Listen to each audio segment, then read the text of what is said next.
В начале очередного отчетного собрания рядовой Налберзения был награжден почетной грамотой за отличные результаты в боевой подготовке и поддержании высокого имиджа оборонного ведомства и одержанную победу в чемпионате Санкт-Петербурга по вольной борьбе.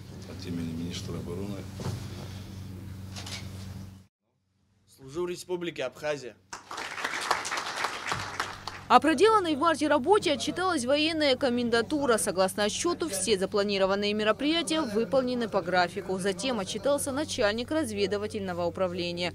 Он подчеркнул, что 14 марта Хельсинская комиссия США призвала президента Джо Байдена предоставить Украине и Грузии статус основных союзников НАТО, при том, что эти страны не являются членами Альянса. Данный статус предполагает поддержку стратегических рабочих отношений с вооруженными силами США и не предусматривает автоматических обязательств по взаимной обороне, однако направлен на военную и финансовую поддержку. 24 марта главы государств и правительств 30 стран, членов Альянса, провели в городе Брюссель экстренный саммит НАТО. На сегодняшний день Альянс разместил 40 тысяч военнослужащих на восточном фланге, а также значительные военно-воздушные и морские силы. Созданы 4 дополнительные многонациональные боевые группы в Болгарии, Венгрии, Румынии и Словакии. Все эти шаги будут подкреплены усиленными учениями. О проделанной работе в сфере боевой и морально-психологической подготовки рассказал полковник Давид Бжания. Он доложил, что все запланированные мероприятия проведены в полном объеме и по графику. Основными мероприятиями боевой подготовки считаю проведенные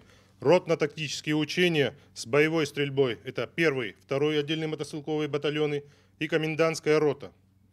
Кроме того, соревнования по гиревому спорту, в котором лучшие результаты показали учебный центр, Сухумская ВОКУ, комендантская рота генерального штаба и артиллерийская группа. Сегодня офицеры Министерства обороны убыли в город Красноярск для участия в международных армейских играх Армии-2022. В данном направлении будут задействованы также курсанты Военного института физической культуры, город Санкт-Петербург, 7 курсантов наших. Далее о проделанной работе рассказал командир авиационной группы. В отчетном периоде с личным составом проводили занятия согласно приказов министра обороны, начальника генерального штаба, а также по плану подготовки за март месяц. Все запланированные мероприятия выполнены в полном объеме.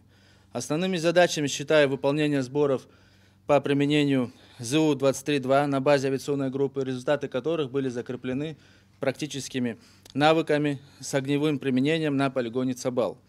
Нарушений правопорядка в авиационной группе не обнаружено, больных ковидом нет. Продолжается подготовка парадного расчета на базе авиационной группы.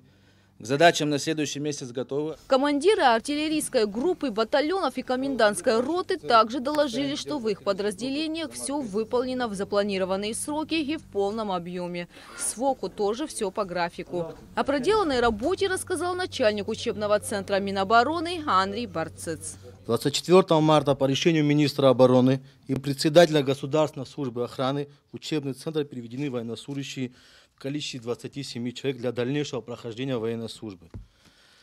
В течение 10 дней данные военнослужащие проходили общевойсковую подготовку в стенах учебного центра. Весь личный состав подготовлен, проведены стрельбы в населенном пункте Бахмаран, военнослужащие получили практику в стрельбе из автомата. Сегодня личный состав распределен по воинским частям и подразделениям Министерства обороны.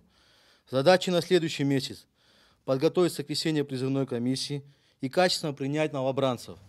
Все запланированные мероприятия выполнены и военным комиссариатом республики. Согласно приказу главы оборонного ведомства Владимира Ануа, с 1 по 10 марта военные комиссариаты проводили командно-штабные мобилизационные учения. Гугуца Вардания, Алексея Гухова, Абхазское телевидение.